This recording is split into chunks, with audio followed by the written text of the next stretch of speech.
Bago ang PLFC training, ako ay isang ordinaryo at normal na kabataan lang na kung saan naghahangad ng isang mapayapa at maayos na komunidad.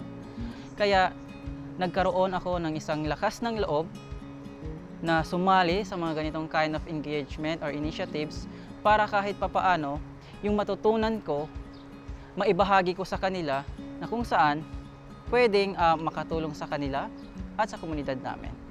Isa sa hindi ko makakalimutang encounter is may isang time na parang umabot sa point na parang ina-idolize ka nila. Naging curious sila sa'yo, sa buhay mo, tinatanong ka nila, Kuya, and paano ka na umabot sa ganitong advocacy? Paano ka naging volunteer? So, ayun, parang kasi gusto kong maging katulad mo. Parang nakakataba lang sa puso na may isang bata, kahit isang bata lang na nandyan, nakikita ka, naririnig ka, at parang ina-idolize ka na gusto niyang maging katulad mo na balang araw, gusto niya ring ibahagi yung mga kwento at mga natutunan niya para sa ibang kabataan din.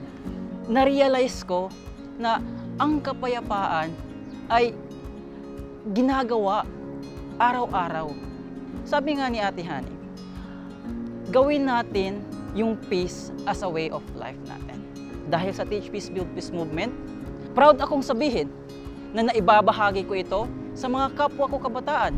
At proud akong sabihin na isa ako ngayon sa mga peace hero ng Teach Peace, Build Peace movement.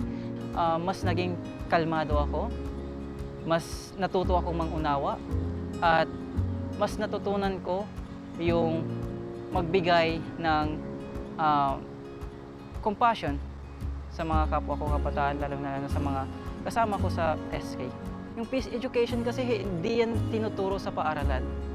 And mahalaga yung ganitong initiatives and engagement kasi kahit na nasa komunidad ka lang, naaabot ka ng ganitong uri ng tulong na kung saan pwedeng magpabago sa kanila, pwedeng maging dahilan para mapunta sila sa tamang landas. For me, napakahalagang bagay na marinig ko yung mga kwentong yon dahil hindi lang nito pinapalakas yung advokasya ko sa pagpapalaganap o tuturo ng kapayapaan, kundi napapalakas din nito yung pagkatao ko bilang ako.